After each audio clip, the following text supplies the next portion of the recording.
Les gens, les boxeurs, un style très agressif. Ils ont ces t-shirts un peu à la Tyson, là, les shorts du four, un petit When I say you must obey, just like the both of you said to my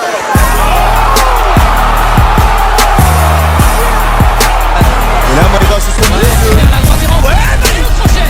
Magnifique shot. Ah, c'est un vrai coup au corps. Et ouais, le crochet au foie, il a touché. Ah, c'est un vrai coup au corps. Pendant Bigois, Ouais, encore pas un rouge. au corps. Allez, très dur là, qui a arrêté. Oui, forcément, elle remet un genou au sol. Et elle regarde son point.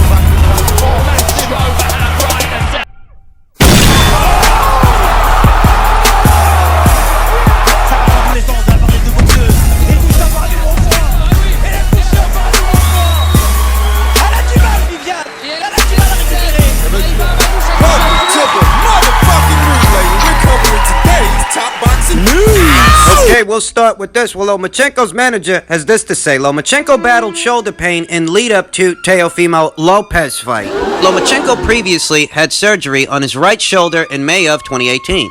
Klimas said this surgery was the result of both a pre-existing ailment and an injury Lomachenko suffered during the second round of his decision loss to Teofimo Lopez on Saturday. Lomachenko was very cautious in the first half of the contest. When Lopez built a significant lead on the scorecards, his late round rally fell short, and Lomachenko lost his WBC, WBO, and WBA titles. He was examined on Monday by Dr. Neil Atriche, who oversaw his operation in 2018 and was told he would need surgery that day. Lomachenko should be able to resume training by mid-January, according to Klimas. When he arrived to the States to prepare for the fight, he said in the Ukraine he felt the sharp pain in his right shoulder, said Klimas, who noted that an MRI didn't reveal a significant injury to the shoulder. We took him right away to Dr. Atriche to examine him. 6 weeks before the fight, Lomachenko was given an injection and alerted both the Voluntary Anti-Doping Association and the Nevada State Athletic Commission. We lost 1 week of training. We lost 1 week of sparring because the doctor forbid him to do much for a week after the injection, Klimas said. Klimas added that a few weeks later the pain flared up during a sparring session. At that juncture, Lomachenko was given another injection and his father and trainer Anatoly wanted out of the fight, Klimas said. Vasily Lomachenko said that he would not withdraw from the fight, and he made it clear to his team that if he dropped out, he would retire. Although news of the injury came quickly after the loss on Saturday, Klimas said, "We didn't want to look like we were looking for excuses or something. When Lomachenko heals, Klimas said he wants a chance to get his belts back. If it's possible, we would like to have a rematch," Klimas said. "If they are so tough, are they willing to come back and do that?" I saw many of the statements floating around after this news broke that Vasyl Lomachenko, at least according to his manager, went into that fight injured, and almost immediately the Manny Pacquiao versus Floyd Mayweather Jr. parallels came to mind. How Manny was complaining about some kind of shoulder injury post-fight, some kind of nagging injury that didn't seem to be nagging Manny at the weigh-in, because at the weigh-in you could see Manny quite clearly with both arms raised. No signs of pain, no signs of any debilitating injury then. Whereas post-fight, Manny said he had some kind of shoulder injury and that affected his ability to perform. I'll tell you the truth. Nothing I say here, and nothing that I believe, is going to change or reverse the outcome of this match. Nothing I believe, and nothing you believe, is going to return Vasyl Lomachenko's belts back to him. Nothing is going to rewrite history. It doesn't matter what any of us think. It's not going to change anything. In reference to that Manny Pacquiao Shouldergate fiasco, I didn't buy into that, you know. I didn't. I felt Manny was making excuses when he complained of that nagging injury. But in this instance... Oh, I can believe that Lomachenko was injured. I can. You know, we just talked about how Manny Pacquiao at the weigh-in, before the Floyd Mayweather Jr. fight, had both his hands raised. No signs of injury, no signs of any debilitating issues with his shoulder then. Whereas in the case of Vasyl Lomachenko, there is the first half of the fight to be addressed that Vasyl Lomachenko didn't do anything. He didn't throw any punches. There was no output for the whole first half of the fight. This shoulder injury is said to be in Vasyl Lomachenko's right shoulder. Vasyl Lomachenko, who is a southpaw and leads with his right hand. His right. His jab hand, essentially. One can interpret the lack of activity, the lack of output in the early goings of this fight as an indicator that perhaps Vasyl Lomachenko really was sporting a shoulder injury, and that's why he started this contest out by giving up so many rounds. He wasn't doing anything. I want you guys to understand something. It's not my intention to diminish, berate, or belittle Teofimo Lopez's big win over Vasyl Lomachenko. It's not. But what rounds I gave to Teofimo Lopez weren't necessarily as a result of anything he was doing so much as what Vasyl Lomachenko was not doing. A situation where you got two guys in the ring. Neither one of the two guys is landing very many, if any, punches. But one guy is coming forward and one guy is throwing shots and the other, put simply, is not. Well, that guy that's coming forward, that's the guy you got to give the round to, because at least he's trying to make a fight of it. Vasyl Lomachenko in the early goings of this fight did absolutely nothing to win rounds. And one can interpret that lack of output, that lack of activity from what is otherwise a volume puncher, a combination puncher. It's what he's known for. One can interpret that as an indicator that maybe he really was injured. It doesn't change anything if he was. It's not going to reverse the outcome of the match. It's not going to get those world titles returned to him. But I can believe he was injured. You're talking about a fighter who spent a good portion of his life in the amateur ranks. Had something like 300 plus amateur fights. You're also talking about a fighter who was inactive for something like 14 months. In that kind of scenario, wear and tear is entirely possible. How long was he out? 14, 15 months? I'd say yeah. In that situation, in that scenario, a guy's speed, reflexes, and his timing, it's likely to be off by at least half a second. Just as well, we know that Vasyl Lomachenko had shoulder surgery before. This isn't the first that we've heard of this. He was coming off of shoulder surgery ahead of the Jose Pedraza fight. This isn't a new development. Untruth. Whether or not you actually believe that Vasyl Lomachenko went into that fight injured and that's why he lost the fight, that's what affected his output, costed him the match, it really doesn't matter. If you believe it or you don't believe it, a victor has emerged, an outcome has been decided, and unfortunately for Vasyl Lomachenko, I don't know how likely a rematch is. Teofimo Lopez has all but outgrown the lightweight division. He's been struggling to make that weight for quite some time. And with that in mind, his health, his overall well-being, and his ability to perform at this weight must also be taken into consideration. You're up in arms about Vasyl Lomachenko's health. Well, what about Teofimo Lopez's health? If we're going to play that game. If that's what we're doing. I wouldn't mind seeing these two guys fight again. I mean, if we had to suffer through Wilder versus Ortiz too, quite pointless rematch, wouldn't mind seeing these two guys run it back. I just don't know if they will. That's unfortunate.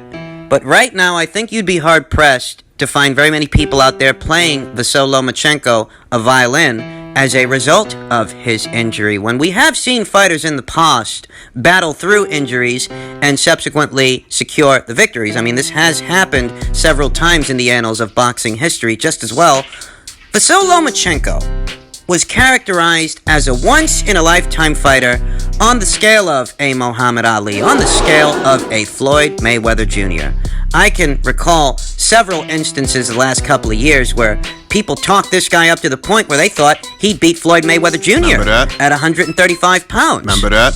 When you talk a guy up that much, when you put a fighter on a pedestal, anything less than perfection. Because you guys thought he was fucking perfect. At least that's how you talked about him, that's how you treated him. There were instances the last few years where more accomplished fighters than Vasyl Lomachenko were belittled and berated, and he was exalted in their place. He was. A situation where that same fighter falters, that same fighter is less than perfect. It's quite difficult to find a sympathetic ear. I can tell you that for entertainment purposes, I would like to see these two guys run it back. But as far as a precedence for them to do so, I'm not sure that this injury provides one. It's not Teofimo Lopez's problem that you got all this wear and tear. It really isn't Teofimo Lopez's problem if you went into that fight injured, because if it's that debilitating an injury, then you should have pulled out.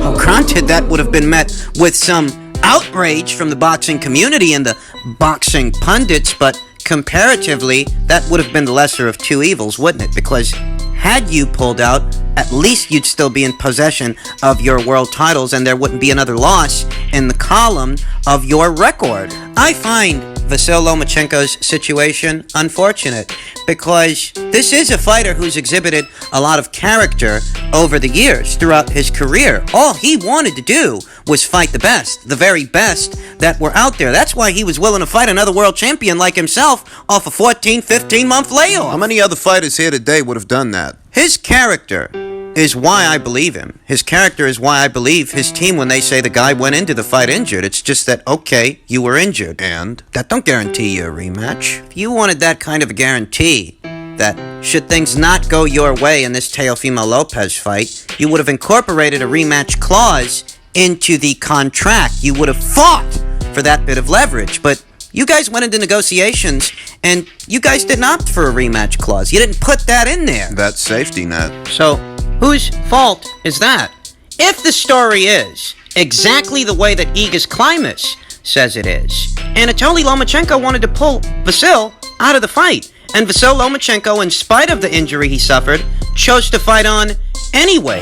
So you made your bed, and you've got a lie in it. I'm not unsympathetic. I completely understand their desire to do better in a second outing. It's just that you being injured doesn't guarantee you a rematch. You being injured doesn't actually set the precedence for one. They actually asked Teofimo Lopez if he'd be open to a rematch, and he said for what? The exact same thing would happen again. Teofimo Lopez is in the driver's seat now. He's the one in the power position, and if he doesn't want to give Vasyl Lomachenko a rematch, if he wants to move up and move on, there's not a goddamn fucking thing that Vasyl Lomachenko or his team can do about it. And griping about going into that fight injured isn't going to change anything. My view of this entire shoulder gate fiasco is, I actually believe Vasyl Lomachenko's team when they say that he went into that fight injured. That would explain the lack of output and activity from Vasyl Lomachenko in the first half of the fight. I mean, we're not talking about a couple of feel-out rounds here and there. We're talking about the whole first half of the fight being sacrificed due to a lack of output, a lack of activity from what otherwise is a volume puncher. That must be reconciled. One way you can reconcile it is perhaps Vasyl Lomachenko was injured. Maybe it's true. Another way you can reconcile it, if you want to play devil's advocate, is Teofimo Lopez's speed, his size, his punching power, and his countering ability must have gotten so much of Vasyl Lomachenko's respect that he decided not to throw. That's another way you can look at it. Though I will say, those two scenarios, those two suggestions, they're not mutually exclusive. It could very well be a bit of both. That Vasyl Lomachenko, having gone into that fight injured, was unable to contend with the formidable speed, reflexes, size, and power of Teofimo Lopez. That the injury itself made it that much more difficult to deal with this fighter. That you probably could have beaten a Jose Pedraza under these circumstances, and you probably could have beat a Luke Campbell under these circumstances. These same circumstances. But against Teofimo, it was a tall order. He was too much for you. At least in the early goings of this fight, because once Vasyl Lomachenko finally did start letting his hands go, he couldn't miss this kid. He was landing at will.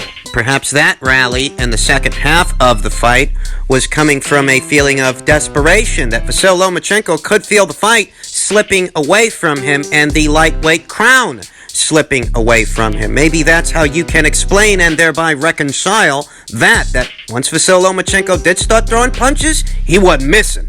Though ultimately, the injury itself is no excuse for having lost the fight. I mean, I think that's the moral of the story here. I think that's what needs to be derived from this. For all those people out there who believe Vasyl Lomachenko's story, Even if you do, that's still no excuse for him having lost the fight. Because you chose to go into that fight injured. Against your father's best wishes. So you assume the responsibility of whatever happens thereafter, whatever happens as a result of going into this fight in that physical state. And what that resulted in is you lost. You lost your world titles, you lost the belts, and here you are. You want a rematch? I understand wanting a rematch. I get that desire to want to run it back when you're feeling in better condition. I get it. It's just that, you know what? You should have covered all your bases when you were in negotiations. That if in the event things don't go your way, you've incorporated a rematch clause into the contract that guarantees you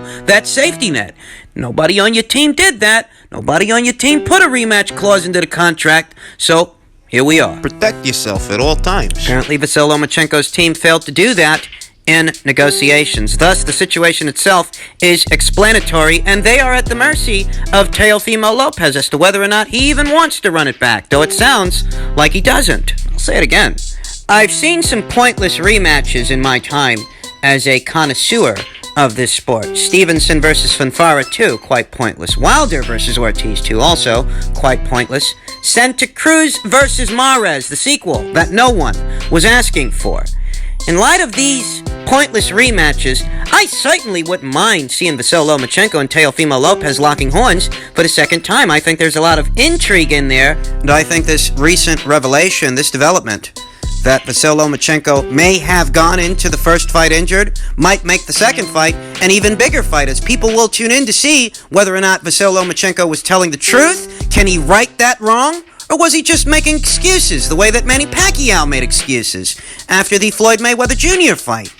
I can tell you that for entertainment purposes, I could actually go for Loma versus Lopez too, but if I'm being honest, I wouldn't bash Teofimo Lopez if he decided to go the other way. I wouldn't belittle him or berate him if he decided to take this W and move on. He's in the driver's seat, he's in the power position, and if he doesn't want to give Vasyl Lomachenko a rematch, he doesn't have to.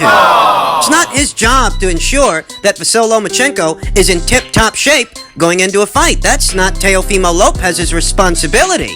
You can take it how you want. You can interpret that however you want to interpret that. But the bottom line is, Teofimo is under no obligation whatsoever to give Vasyl Lomachenko a rematch. And that's just the way that cookie crumbles.